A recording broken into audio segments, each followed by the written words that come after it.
So Democrats are currently in a very advantageous spot since Donald Trump is destroying the country as well as the world. So if elections are free and fair, it does look like Democrats are going to sweep in the midterms later this year and possibly the 2028 presidential election too, assuming Donald Trump is merciful enough to allow for the peaceful transfer of power. But it's important to keep in mind that the future potential success of the Democratic Party is only a possibility because of how disastrous Donald Trump is, and not because the Democratic Party is particularly well liked, because they are not.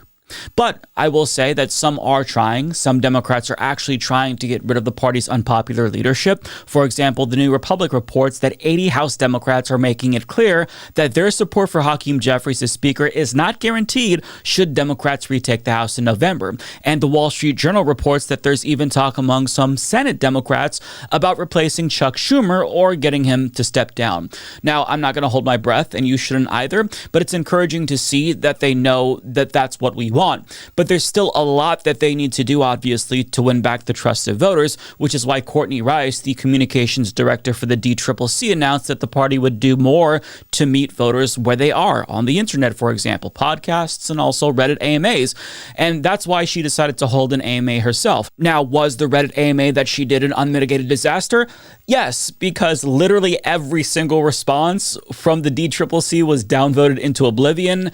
And it was honestly painful to see. She was bombarded with questions from angry voters who asked, do you guys even care about saving democracy? It truly doesn't seem like it. And why do some 70-plus-year-old members refuse to retire? And another question, which is probably my favorite, why is it one Republican in Congress can shut the whole thing down when in the minority, but no Democrat can do it when they are in the minority? So I guess you can say that it's commendable that they're at least letting voters rip them a new asshole, but it's very clearly an attempt to just placate us, because they've made it very clear they have no intention of actually implementing the structural reforms that we want to make the party better. We want the party to be less reliant on money from billionaires, corporations, and foreign countries, and they genuinely seem to think that we'll overlook that corporate capture if they give us a candidate who says platitudes more convincingly, and that's hot enough for us. And like, I know that you think that I'm being super uncharitable here and making that up, but that's literally what they think will accept. So in a piece for The Bulwark, Laura Egan reports that the hotness of Democrats is actually a major topic of discussion among DC insiders. Quote, the idea that the Democratic Party has a hotness deficit it needs to address has come up repeatedly in conversations I've had over the past few months as I've talked to strategists about what the party can do to improve how it's perceived. Yes, they say Democrats need to shed litmus tests, put aside purity politics, and drop the academic-sounding language, but they also would benefit from simply having more thirst traps on the ticket, more candidates who can make voters swoon. Oh, so in other words, they're trying to counter your demand for Medicare for all, which I'm assuming they think is a purity test, by offering you a candidate who's hot and talks more stupidly. Great. Who needs healthcare when the POTUS is hot and can post Instagram thirst traps that we can all jerk off to? I guess, like, they think that that's going to win back voters? Like, is that... Am I being pranked here? Like... what the fuck? Like, never mind the fact that Americans just elected an orange, unusually moist bridge troll with a neck pussy for the second time. Just give them a hottie and they'll shut the fuck up about policy. It is just so goddamn insulting because they really think that we're stupid. But they can bitch and moan about purity tests all they want, but it's not going to change the fact that voters are going to question them about issues that they care about, because that's kind of the whole fucking point about politics. And one of those issues, to the chagrin of Democrats, will be Israel-Palestine. In fact, that's probably going to be the biggest litmus test for Democrats in 2028. And aside from a few exceptions, Democrats have completely shit the bed on this issue. Some of them are even crashing out publicly, as was the case with Colorado Representative Diana DeGette when she was questioned about why she keeps giving money to a genocidal apartheid regime. Why are you sending money to Israel to commit a genocide in Palestine? If the only issue that you care about is this issue, then you should not vote for me. You are fundamentally not going to agree with me on this because you think that Palestinians deserve to live. Thank you very much. No, ma'am, that's not it.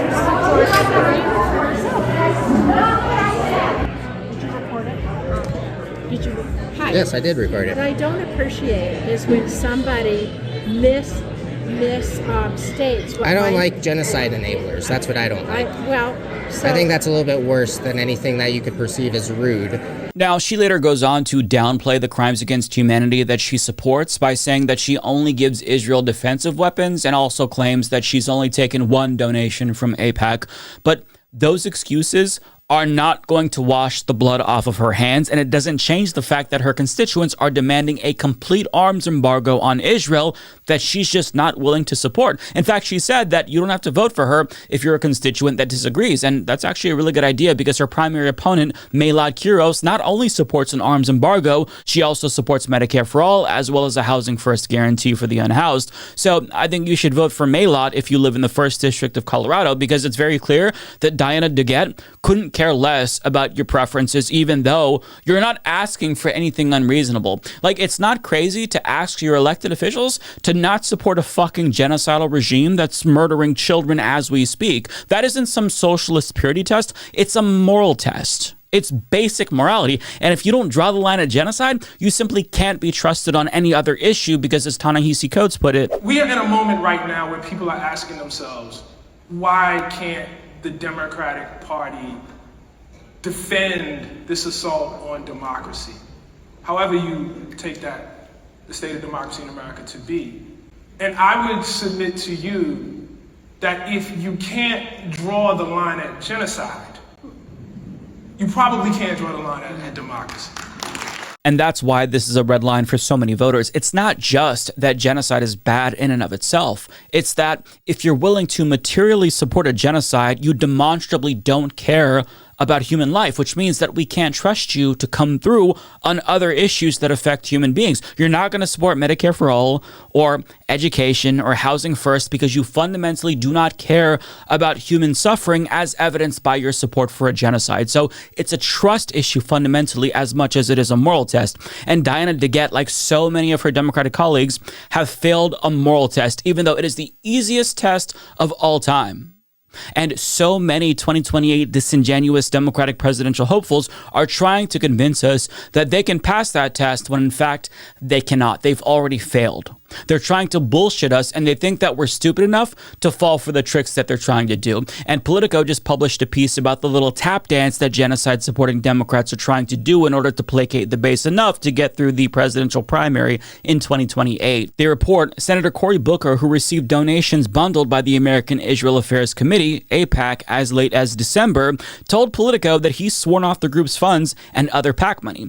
California Governor Gavin Newsom said he never has and never will take donations from the group. Senator Ruben Gallego vowed last week that he wouldn't take AIPAC money anymore. A spokesperson for Pennsylvania Governor Josh Shapiro said he has never taken money or solicited support from AIPAC, while a spokesperson for Kentucky Governor Andy Beshear said that AIPAC has never contributed to Governor Beshear and they're never going to, ever. Many former AIPAC-friendly Democrats see the historically bipartisan group as becoming more and more aligned with Netanyahu's right-wing government in recent years. Its emergence as an early touchstone in the shadow 2028 presidential primary reflects a calculation among leading Democrats that liberal voters' hard shift away from the longtime U.S. ally will stick. Recent AIPAC critics also include some Jewish Democrats who had previously supported the organization and received its backing. After AIPAC poured $22 million into Illinois primaries last week to mixed results, Governor J.B. Pritzker, a billionaire who does not accept outside funds, accused the group of becoming pro-Trump and said he wants no part of the group he once donated to. A spokesperson for Senator Alyssa Slotkin pointed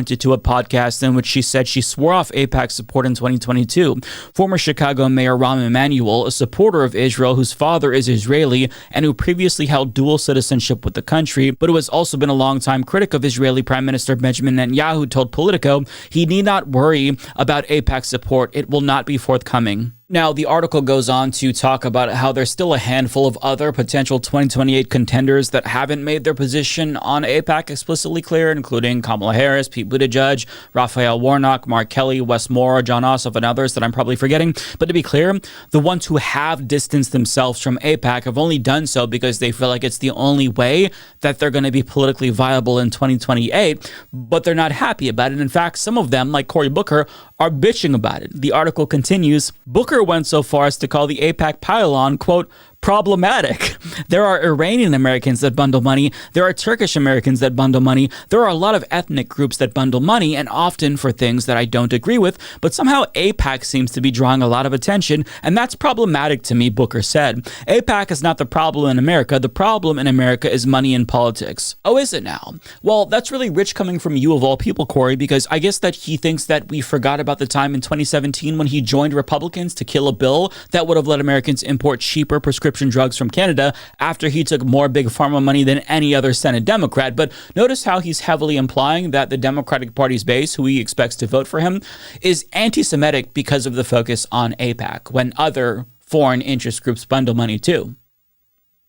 That's an interesting strategy there. But he's not the only 2028 hopeful to say that. As The Hill reports, Pennsylvania Senator Josh Shapiro is betting that there's still room in his party for a more nuanced approach, and that the Democratic voters, as the governor runs for re-election this year and tests the waters for a potential White House bid, have an appetite for a measured leader with a centrist view on Israel. In one appearance on Pod Save America, the Democratic governor pushed back on those who embrace an anti-war position and suggest Israel should not exist as a Jewish state. He means Jewish supremacist state, by the way. Quote, "I want to see peace in the region," he continued. "I also do think it's sort of interesting that you've got 46 nations around the world where the majority religion is Islam. 23 of them recognize Islam as the official state religion. One has the official state religion of Judaism, and that's the one that we keep talking about here." Well, apparently I have to spell it out for Cory Booker and Josh Shapiro because their heads are too far up their asses to interpret what we're saying in good faith. So let me be very clear.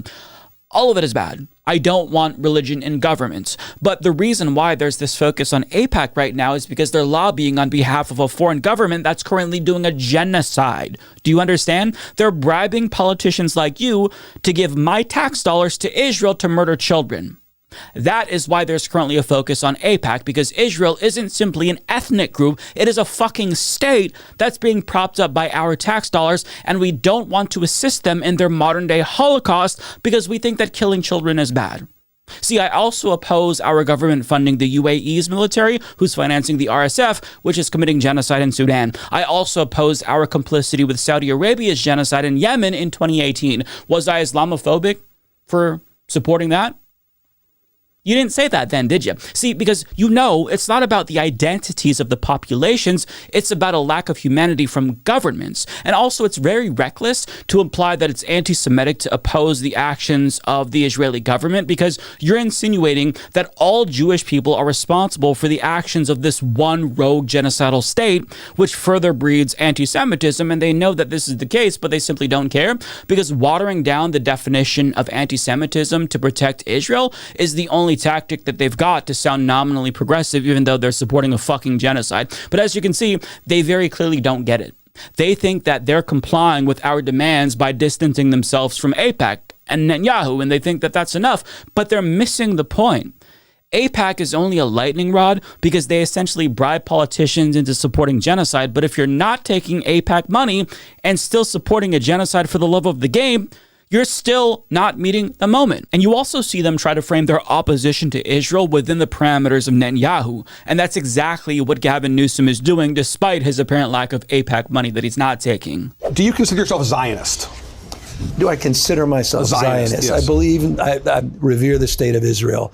I'm proud to support the state of Israel. I deeply, deeply oppose Bibi Netanyahu's leadership, his opposition to the two-state solution, and deeply oppose how he is indulging the far right as it relates to what's going on in the West Bank. Do you regret using the word apartheid to describe Israel? I used it, I do in this context, that I said it and I referenced why I used it, a Tom Friedman article in that same sentence where Tom used it in the context of the direction that Bibi is going. Not the current and the state. concern, correct. Okay. And that is a legitimate concern I have that I share with Tom. Very convincing. See, he doesn't want to call it an apartheid state just yet, because then it would be so much harder to justify his support for Israel after Netanyahu is out of the picture, and his so-called opposition to Israel hinges entirely on Netanyahu being the one big baddie for Israel. And, you know, the idea is that once he's out of the picture, then everything is going to be copacetic. But, like, in order to maintain this delusional position, he has to deny reality and pretend like human rights groups like Amnesty International haven't concluded long ago that this is indeed an apartheid system and that Israel has committed a genocide in Gaza, but he doesn't want to break up with Israel entirely, and saying that they committed a genocide means that he would need to do that. So he's just like distancing himself from them until they get their act together and get a better leader. But make no mistake about it, the subtext is that he's not going to do anything to hold Israel accountable. Seeing as how, you know, he's denying apartheid and genocide, which is pretty significant. It's actually, I think, disqualifying. But he's not alone, because most Democrats who are distancing themselves from AIPAC still think that it's acceptable to deny genocide in 2026. So I want to be very clear with all of these dense-ass Democrats, so that way they understand what we're expecting from them, because they very clearly don't get it. Our position isn't just fuck AIPAC and fuck Netanyahu. It is fuck Israel. Full stop. This is an apartheid ethno-state that is by far the greatest terror threat in the region. Now, I don't expect Democrats to just come out and say fuck Israel verbatim, but you better show it to me with your policies. That means you support an arms embargo and you use the word genocide to describe what they're doing to the Palestinian people. You get bonus points if you prove that you really are opposed to them by supporting a boycott and sanctions, but the bare fucking minimum is an arms embargo and the G word. It doesn't matter if you don't take AIPAC money. If you can't pass that basic moral test, fuck off. Because not calling it a genocide and not supporting an arms embargo means that you're neutral at best when it comes to crimes against humanity and genocide, which is unacceptable. It means that you are complicit with the regime that uses starvation and systemic rape as weapons of war. It means that you're fine sending money to a regime that murders and tortures children and even babies, like this 18-month-old whose flesh was punctured by a nail and burned with cigarettes by Israeli terrorists in order to force a confession from his father. And in the West Bank, Israeli settlers are carrying out pogroms and committing terror attacks on a daily fucking basis with the full support of the terrorist Israeli government. And in Lebanon, they've displaced more than 1 million people in a modern-day Nakba and announced plans to seize southern Lebanon and expand their border up to the Litani River. And even though people don't want to admit it, a large reason why we are at war with Iran right now is because of Israel. Yes, Donald Trump has agency, obviously. He could have not invaded them because Israel wanted him to, but Israel has been trying to goad American presidents into a war with Iran for decades, and they were finally lucky enough to get one stupid enough to fall for it. But don't take it from me, take it from Marco Rubio, who admitted that they decided to attack Iran because an Israeli attack on Iran was imminent, and they felt like they needed to jump in to defend themselves from potential retaliation, as opposed to just telling Israel that they can't attack Iran. And another reason is that Netanyahu reportedly got our baby brain president to go to war by pitching it as revenge for their alleged assassination plot against him, which was reportedly revenge against him for assassinating Qasem Soleimani in the first place. But regardless if Israel goaded us into a war with Iran or not, the fact of the matter is that we're there now. And other foreign interests, like the crown prince of the genocidal Saudi regime, is doing his damnedest to make sure that we stay there because, you know, that also benefits his regime. And now we are committing an ecocide and hundreds upon hundreds of war crimes, literally, because this is going to benefit our ally in the region, our vassal state in the region. Israel and the United States have reportedly damaged nearly 500 schools and 281 medical facilities. And I'm just kind of throwing out these numbers and glossing over them, but I really want to stress that we're talking about real human beings here. And even though this might be a momentarily depressing headline for us to read, it is a life-altering tragedy to the victims of Israel and the United States. And Dropsite News published a gut-wrenching report about the Iranian parents who are still struggling to grapple with the loss of their little girls that were murdered, even though the rest of the world has basically already moved on. In Minab, parents of the 168 school children who were killed in the US attack are struggling to come to terms with the scale of their loss. Grieving parents are spending every night at the graves of their children. Dropsite's correspondent Mahmoud Aslan visited Minab and reported that the parents come carrying rugs and cushions, food and water, lanterns and candles that they place on the small, freshly dug graves. Parents carefully clean the tombstones of their buried children. They arrange the spaces around them and settle in for the night, a quiet vigil that will last until dawn. Fatima Azadi Pisekshi lost her 7-year-old daughter Huda. She arrives each evening and stays as long as she can. She told our correspondent, "Sometimes I close my eyes and try to remember her voice and her image in front of me, as though she is still present with me." She says she reads the prayers she used to recite with her daughter at home in the same order, as a way to keep something intact. "I try to make her part of these moments despite her physical absence," she told us. While Raihana Akbarifar, who lost her 8-year-old daughter Zahra, told us, "Grieving with other parents makes the nights less unbearable. We exchange memories," she said.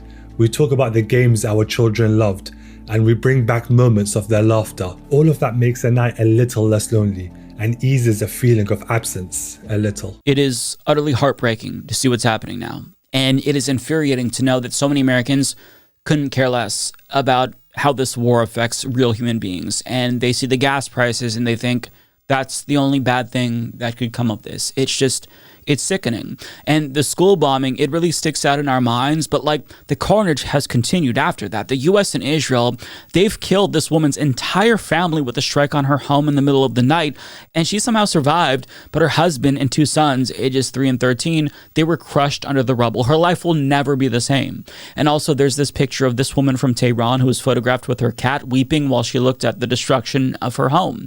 All because of this war. Her life will never be the same. She managed to survive, but like, she has nothing left now. Her home was destroyed. But amid the tragedy, there are also stories of resilience like this, of this Lebanese woman named Diana Abadi, who was displaced from Israel's bombings and left without any of her belongings, but she did manage to save 40 cats and is currently caring for all of them. Like, what a hero. And there's this 100-year-old Lebanese woman who's older than the state of Israel, and she's refusing to let them displace her. She says that if they come for her, she's going to throw stones at them. And there's probably thousands and thousands of other stories that we haven't seen that showcase the tragedy, resilience, and importance of community from all of these people who are more than just statistics and headlines. They're human beings whose lives are just as meaningful and important as ours. And the Democratic voters who care about them, they're not motivated by anti-Semitism or some irrational hatred for Israel. They simply want the suffering to stop, and they expect leaders to match the outrage that they feel with a policy change. That's what this is about. That's it.